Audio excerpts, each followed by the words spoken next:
Hello, good morning. This is Robert Barrick. This is my fifth installment of a video that I'm going to upload. Today is Tuesday, December 3rd, 2013, and I have 4 topics to cover in regards to the criminal conduct of the Indianapolis Police Department. Detectives, and now I think more broadly the department as a whole are involved as I move closer to completing my federal complaint. I've been working on it for some time, for several weeks now,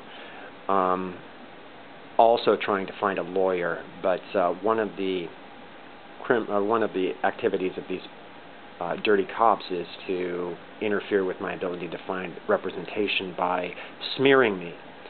Anyway, the topic of this video is kind of 2 parts. It has to do with their use of a drone to surveil me and to terrorize me, and also what other tactics and actions that they're taking in order to, destroy my life and drive me into homelessness. I am currently being surveilled 24/7 by what's referred to as an unmanned aircraft system, more colloquially known as a drone.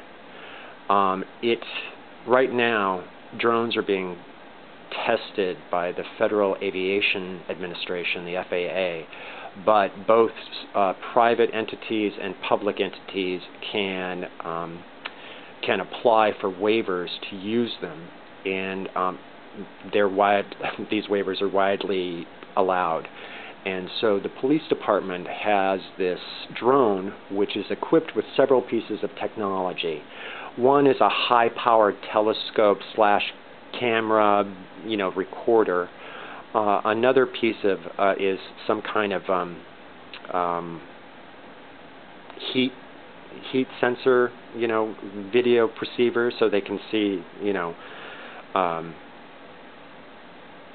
you within a building through the heat signature. And these cameras are also able to intercept the movement and activity of a person inside their home or inside their residence, or in my case, inside this hotel room.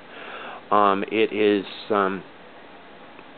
also capable of eavesdropping.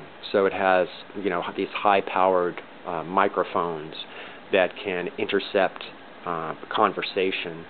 And then a 4th piece of technology that it has is a metal detection device that's referred to, from my research, it has the acronym WAND, W-A-N-D-D, and it stands for Weapons and Non-Permitted Devices. And I think it was originally developed to use in airports, but it is a sonar-like device. When it is discharged, it sends a sonar, I don't know what that would be referred to, some sort of a sonar, I don't want to refer to it as a beam, because I'm sure it's not referred to as a beam, but whatever the sonar device is, that it shoots this sound wave down to whatever that they're focusing it against. And the area that they can focus it on is can be enlarged or narrowed to a small area.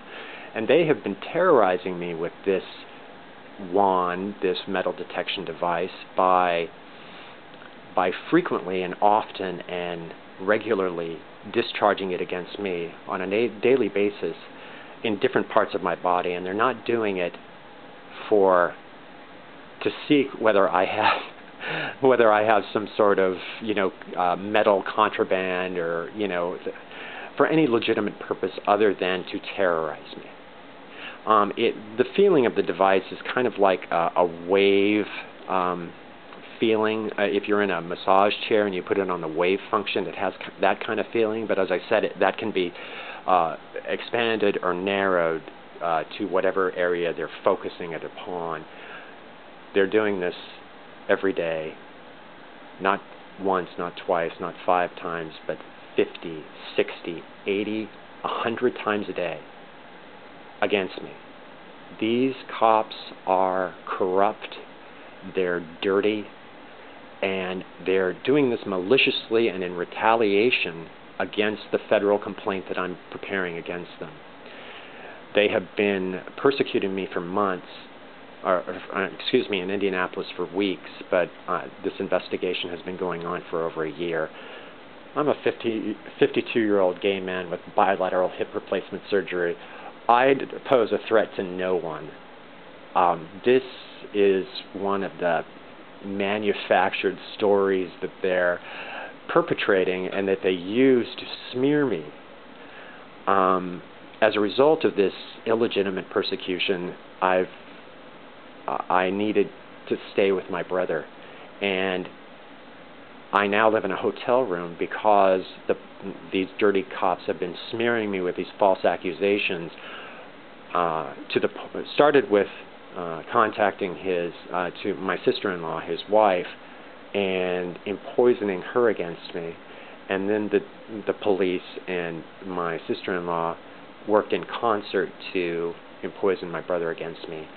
And when it turned to a violent situation, I had to leave.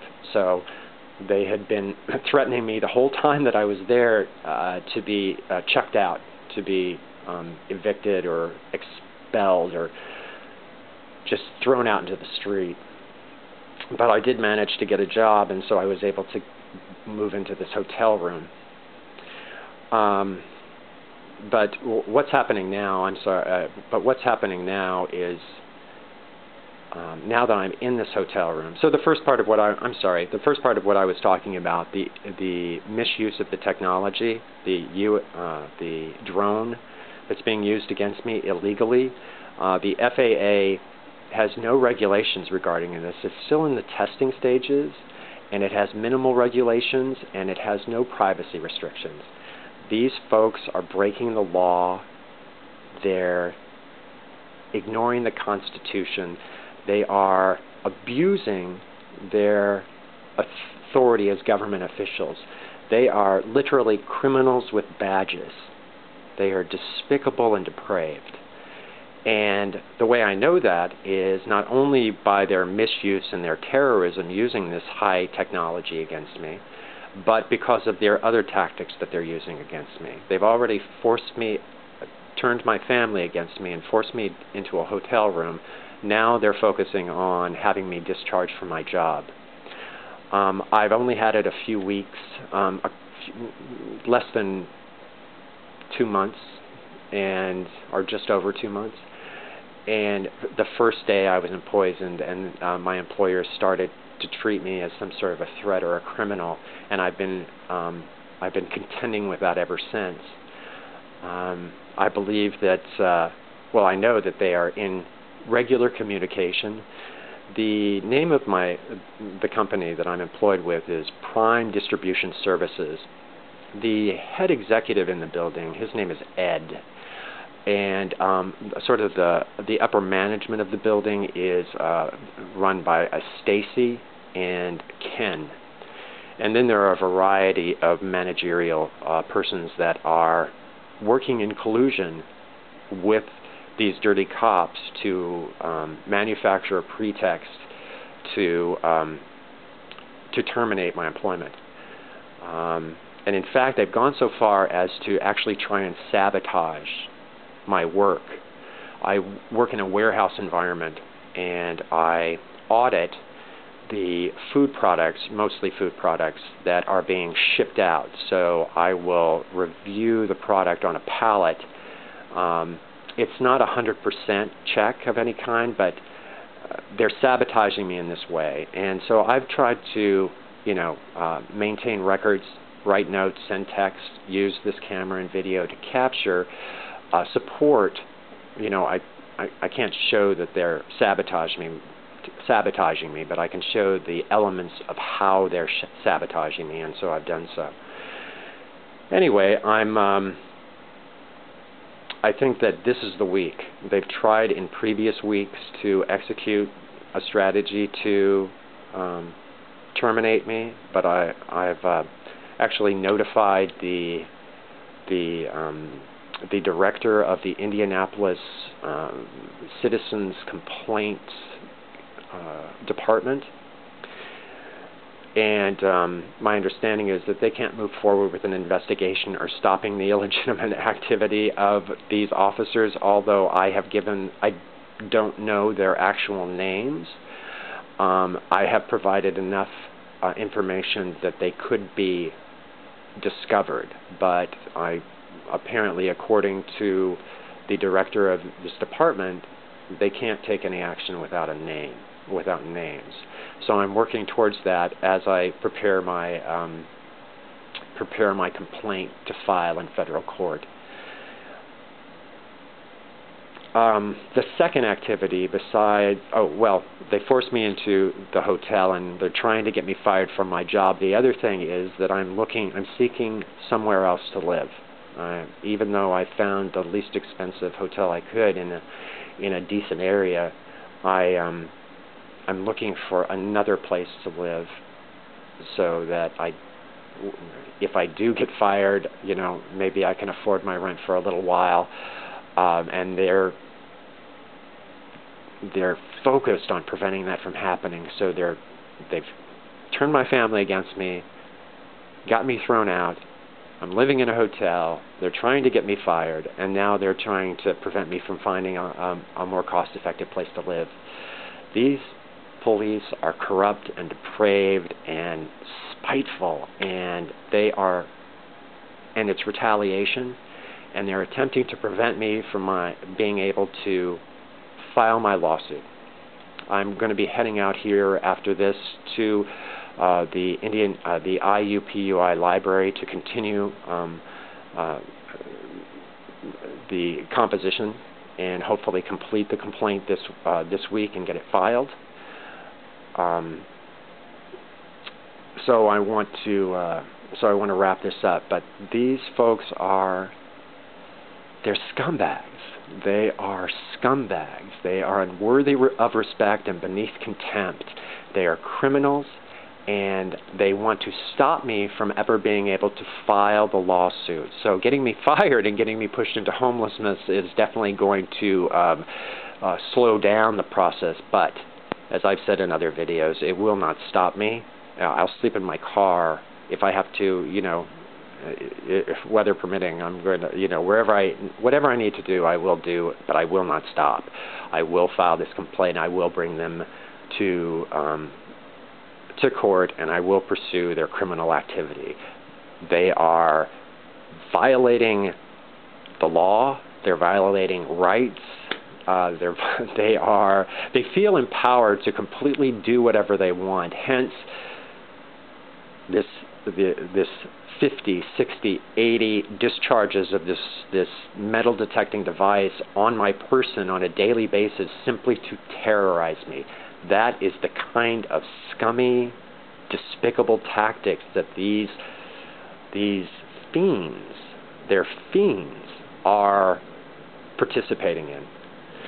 And my employers are involved as well. They are poisoned against me, and they're on the verge of being fiends as well. Other people, just to mention a couple, would be, and I don't know everyone's last name. I haven't been there long enough, but some of the other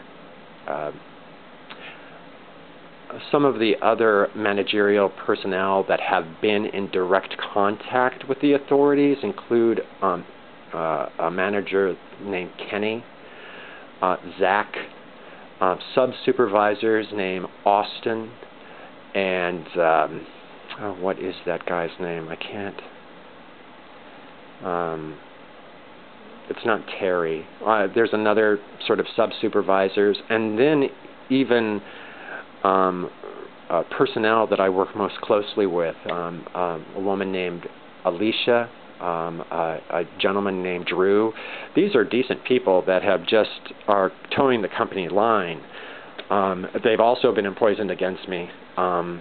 What happens is I can't talk to them honestly about what I'm doing and my reasons for doing it, because they deny that it's happening because of the police investigation that's occurring, that's supposed to be covert, which is not covert at all, because, you know, they're doing things to make sure that I know it's happening. It's malicious. They're attacking me on a regular basis. Anyway, I have got to get off to the library to work hard on this complaint and try and get it filed ASAP. And I'm looking for a lawyer in Indianapolis, or any sort of constitutional or civil rights, or even a criminal attorney. I'm not a criminal, but at least they would be more, they would have expertise in dealing with dirty cops and dirty prosecutors. The prosecutor that was originally signed to the case, his name is Drew Wignall. But I think that he has been removed, and that they're trying these other older, more cynical and devious and conniving types of, you know, public shysters. Not that I have respect for the law and the legal profession, but obviously there are some lawyers, and apparently several, in working in the prosecutor's department, that are scummy and corrupt and dirty. Thanks so much. Have a great day.